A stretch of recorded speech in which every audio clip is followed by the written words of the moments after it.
Hello, welcome to English Reading by Hidemi Woods. I'll read episodes from my books and talk about them. I hope you enjoy the show with me.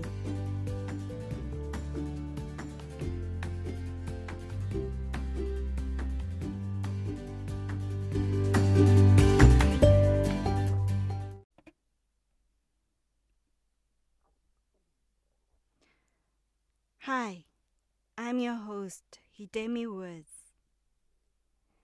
I'll read an episode from my book titled An Old Tree in Kyoto. Today's episode is called A Girl Again. It's about what I felt about my younger sister.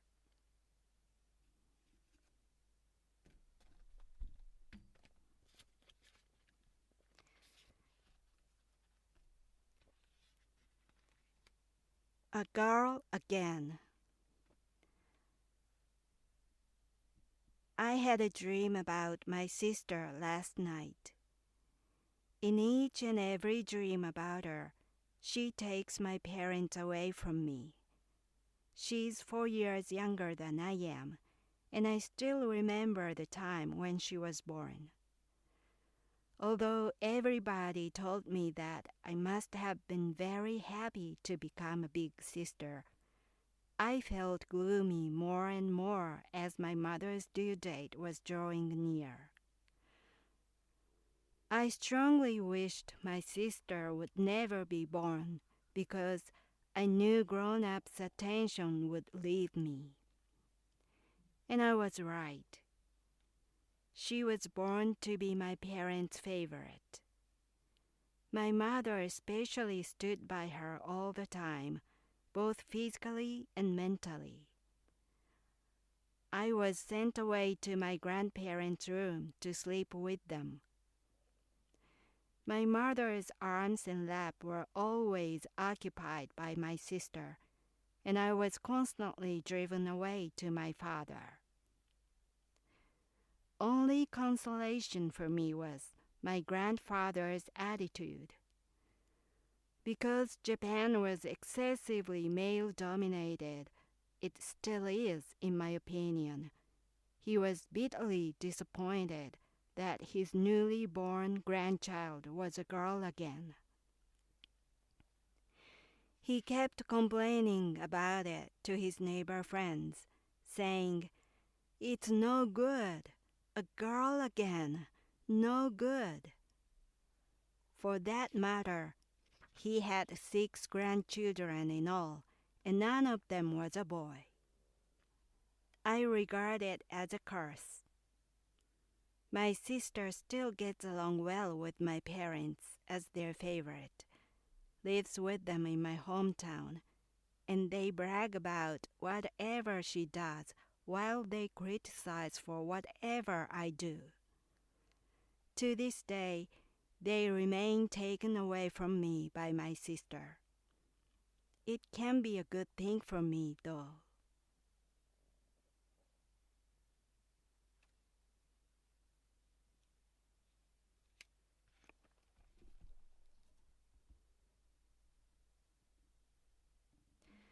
That was today's episode.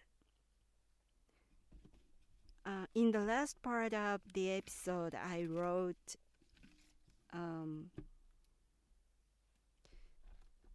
being about my parents who were taken away from me by my sister, and it can be a good thing for me. I wrote it because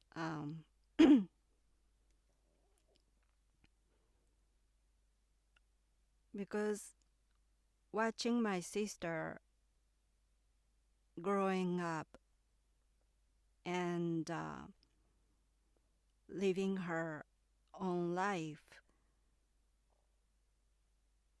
I I feel my sister is so unhappy because of my parents. She took away my parents' my parent affection, but because of that, she had to live as their favorite, so she was always obedient to them, especially to my mother, and she did everything according to exactly what my mother told her to do. And that rewarded her affection, but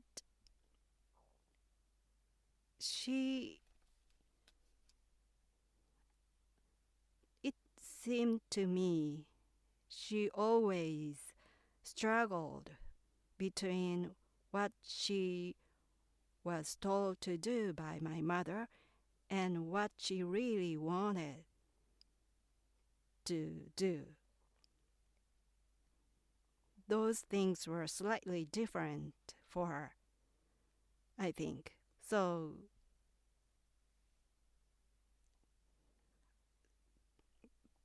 but she chose to do what my mother told her to do. And after she grew up and became an adult, she didn't do anything what she really wanted to do. And she is so unhappy now. On the contrary, I wasn't my parents' favorite, so I just kept doing what I wanted to do by ignoring what my mother told me to do. So in a way, I felt always satisfied what I was doing because I just ignored. I was able to ignore my mother. So I thought it could be a good thing for me that my sister took away my parents from me.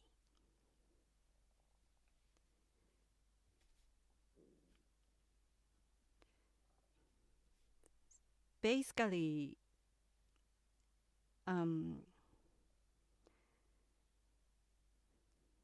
Japan is such a male-dominated country. If you lived here, you would be surprised how male-dominated Japan can be. These days, things have been getting better because of young people.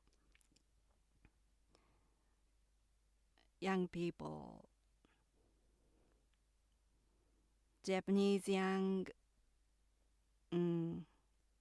people have behaved so differently from the old generation. So they have gotten this country better a bit by bit. But when I was a child, Japan was horribly male-dominated, especially the area where I grew up. I grew up in Kyoto. Kyoto was the old city in Japan. Arguably the oldest city in Japan. And all the customs remained everywhere. So I was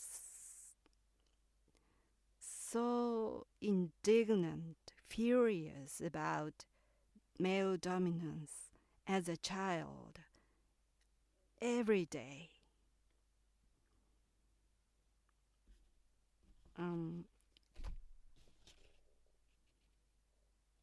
So if the family didn't have a boy as a successor, it could be the biggest problem, the biggest threat to continue the family. And when the family had no boy,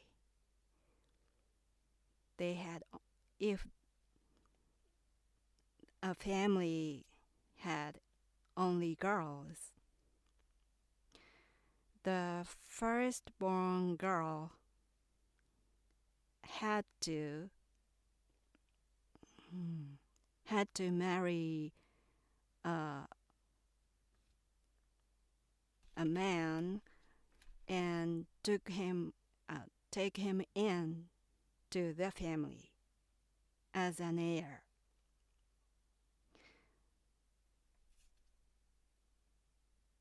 So when I was growing up in Kyoto, it was the time of such custom.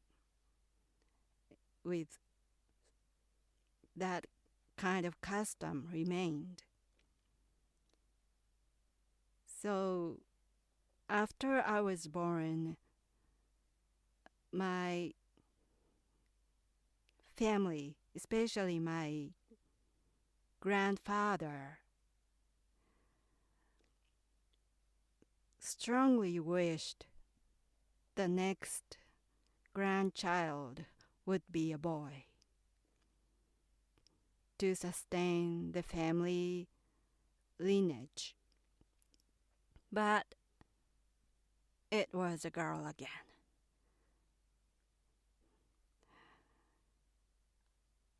And my grandfather was complaining about it all the time. But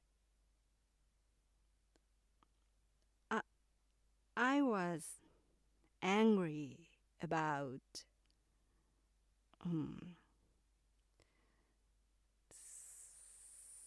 so many male-dominated customs and around me. It's not just customs, but people's habits, everyday routines. Everything was based upon male dominance. For instance, the small examples, but when I was an elementary school student,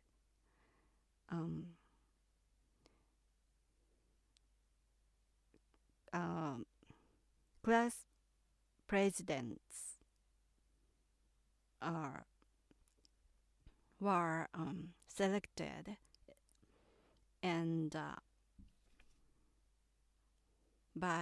selected by students, and every class had two class presidents. One was boy and the other was a girl. But the boy should preside every meeting, and the girl shouldn't, or the girl president wasn't allowed to preside. She would be only a secretary for him, and the girl's task at the meeting was writing the meeting's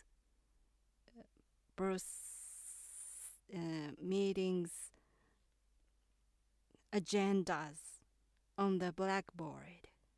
That was it. And in another example,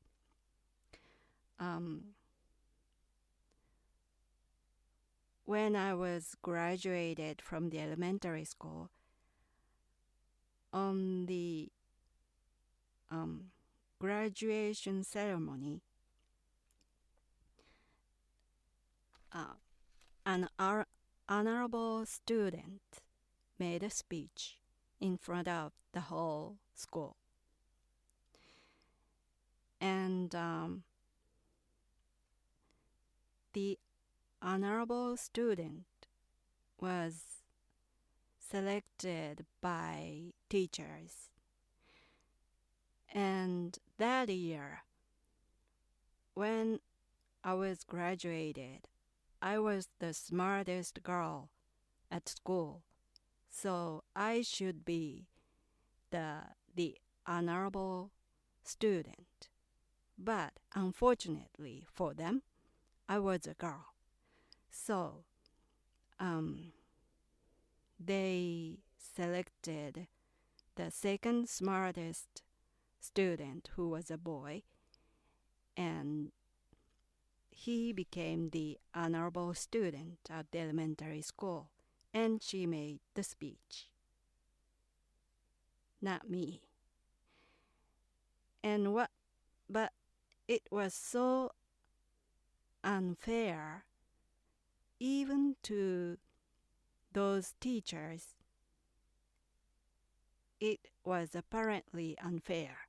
So, out of sympathy, the teachers gave me the task to read the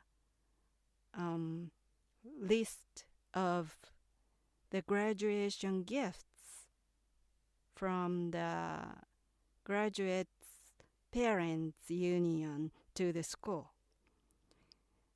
I read the list of those gifts in front of the whole school. I can say it was quite stupid. But that was pretty much all what they could do for me. And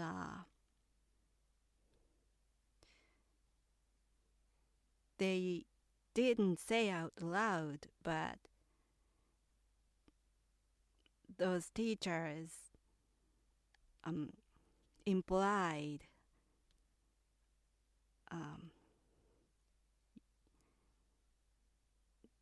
that I was unlucky because I was born as a girl.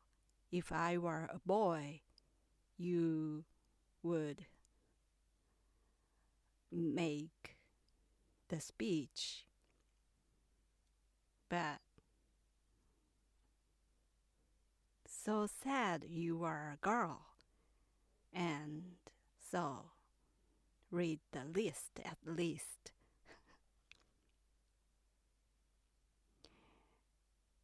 I remember at the rehearsal of the graduation ceremony, the teachers, when I was took on the stage to read that list of the guests, I took on the stage and approached to the center of the stage in front of the microphone. And then the teachers told me that my what do you call it? The step width, my the way of my walking was weird. So fix it. And I asked them what was wrong with my walking. And they said, your one step is too wide for a girl.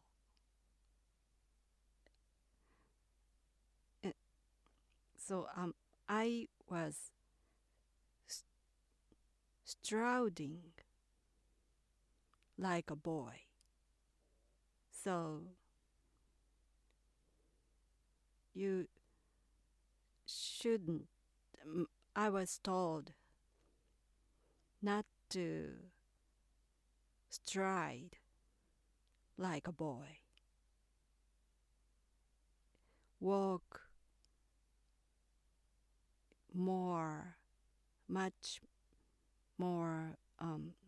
much quieter and slowlier, they said, because I was a girl.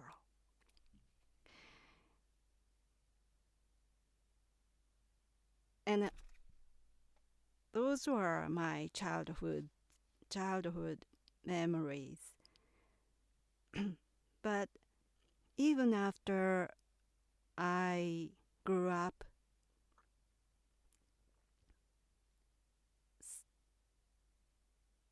still I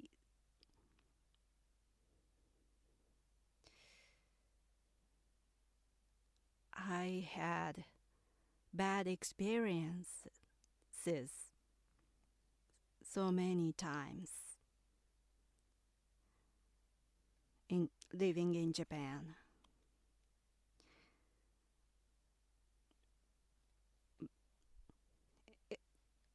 It was still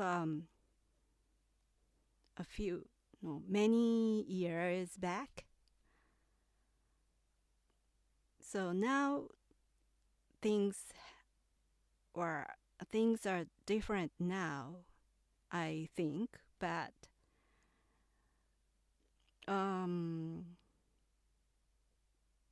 then until a few decades ago, Japan was still so male dominated. And when I was so young,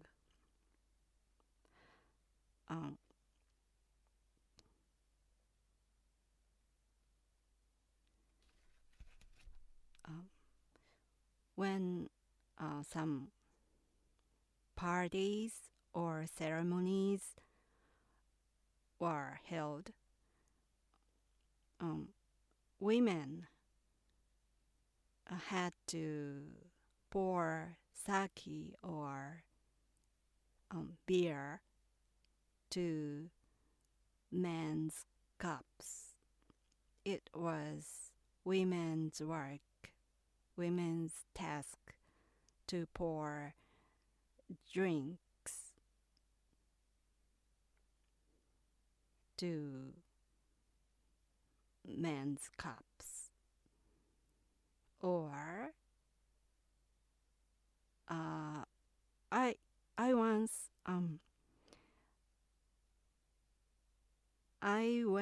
when I went to one real estate agency with my partner to rent an apartment. The real estate agent, told me that I couldn't sign the contract, and my partner's name was acceptable, but not mine.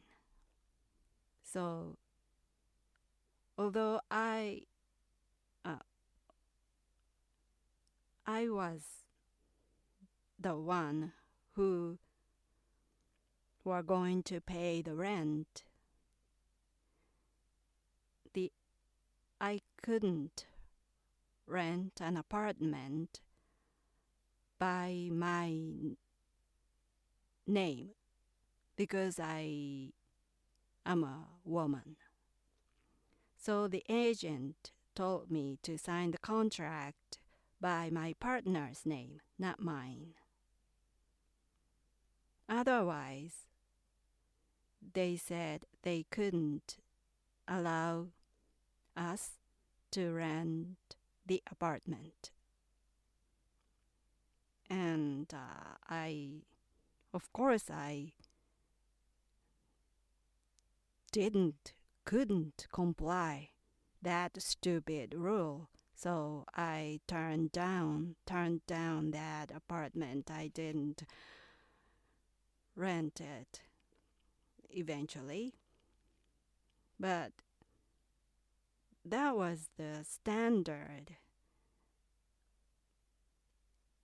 in Japan back then.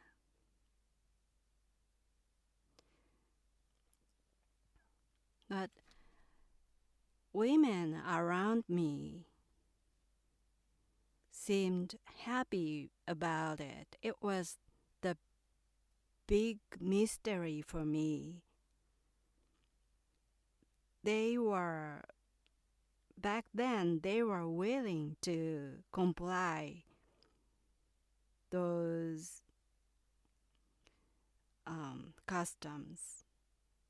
They were willing to pour beer for men. They were willing to walk behind men. I simply defied it, and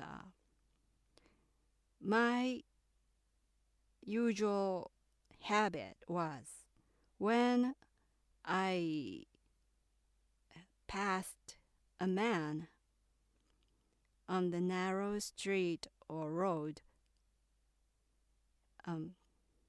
usually a woman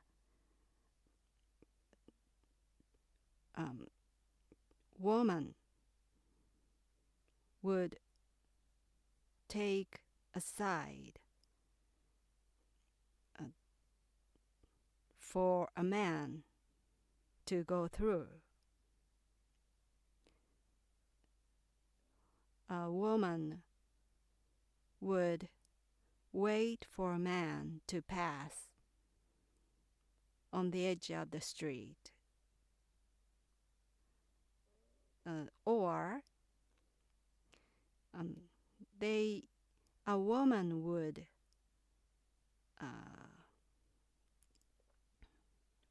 would change the path they were walking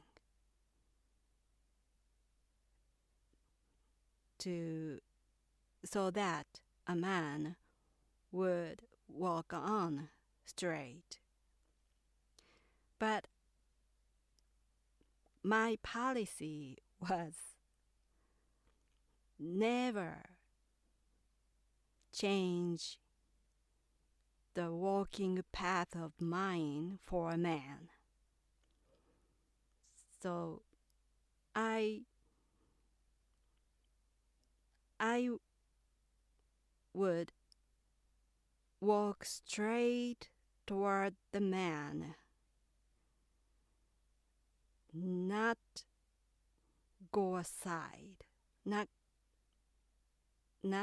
going aside for a man. And it was on the point of bumping into each other. The man would flinch and go aside for me. And it was a win for me because I let the man go aside. I didn't stop. I didn't go aside for a man. In those cases, a man would give me a strange look as if I was a crazy woman because I was just walking to the man. And a man, usually back then, usually expected for a woman to go aside. So if a man passed each other with me on a narrow street, he would almost run into me or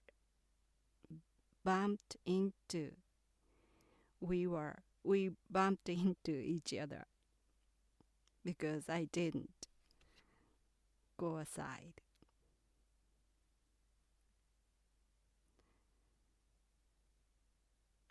Things were better now because of young people, and but still Japan still has male dominance everywhere. I really hate it.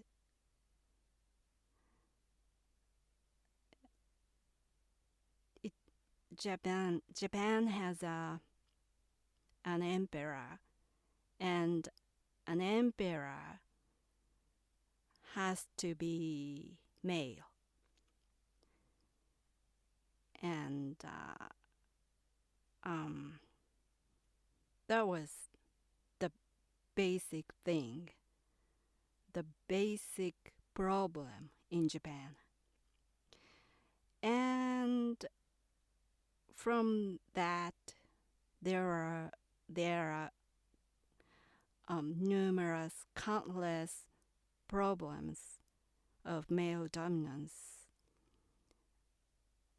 in Japan that still exist. Those still exist, like the payment difference between genders was so big. Women are paid so less than men, and so little, so few executive executives in the corporate organization. Those were high-rank officers are mainly men in Japan. Politicians are too.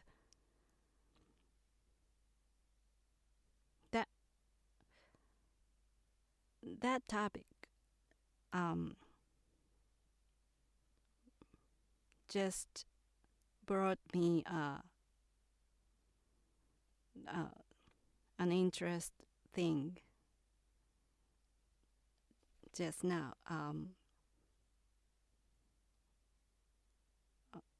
A few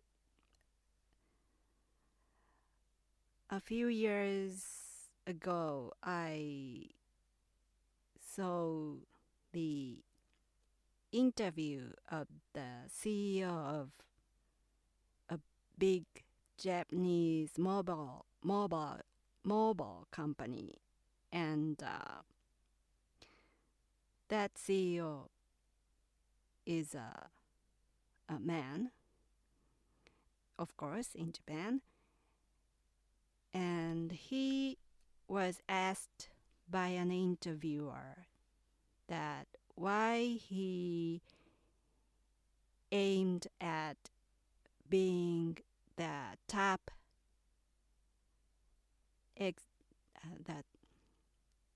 why he aimed his company to be the top of the industry, mobile industry.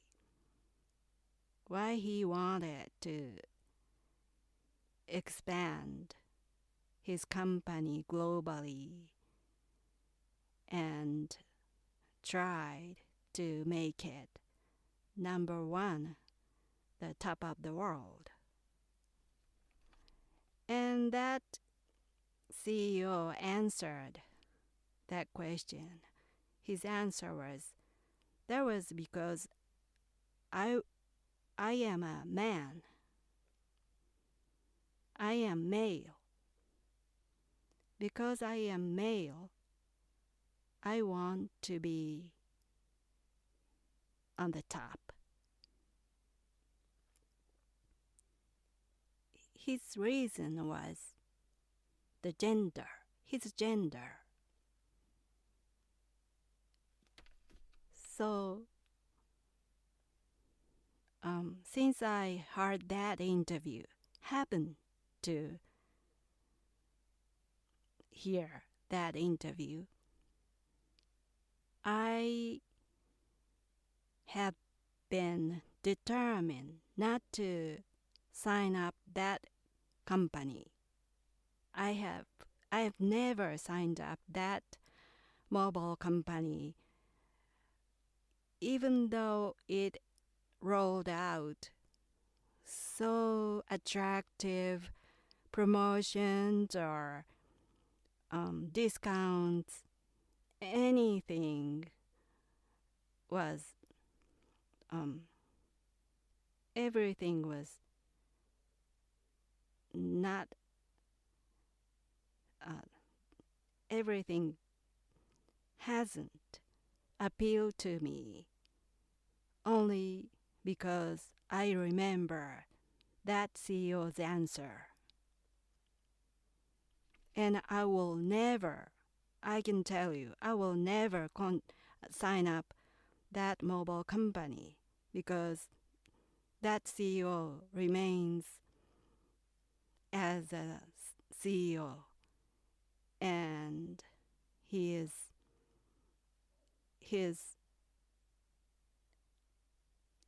main purpose of success is because of his gender, because he is a man, he said himself. So I will not pay a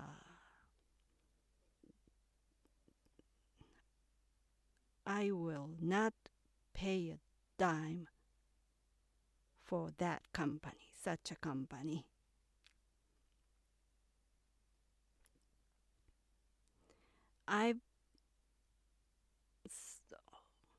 Looking back, I have been always furious and indignant about male dominance.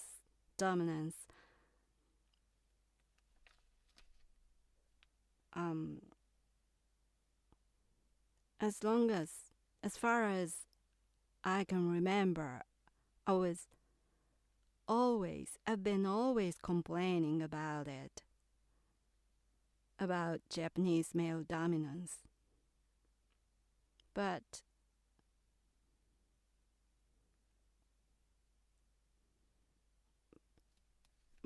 I realize, although I was complaining about it, I may take advantage of it. I mean, come to think of it, when I decided to become a musician, I needed to leave home and move to Tokyo alone. But as a successor of the family, I didn't have such liberty in the family. So naturally, my parents opposed it. She didn't allow me to go to Tokyo. But my grandfather let me go. My grandfather allowed me to be a musician by leaving home. But if I were a boy, I don't think my grandfather would allow me to leave home. I would be confined in the family house to succeed the family instead of leaving home to become a musician. So, in a sense, I may have taken advantage of being a woman in a male-dominated society of Japan. Well, that was all for today. I'm Hidemi Woods. Thanks for listening, really. Until next time, take care and be well.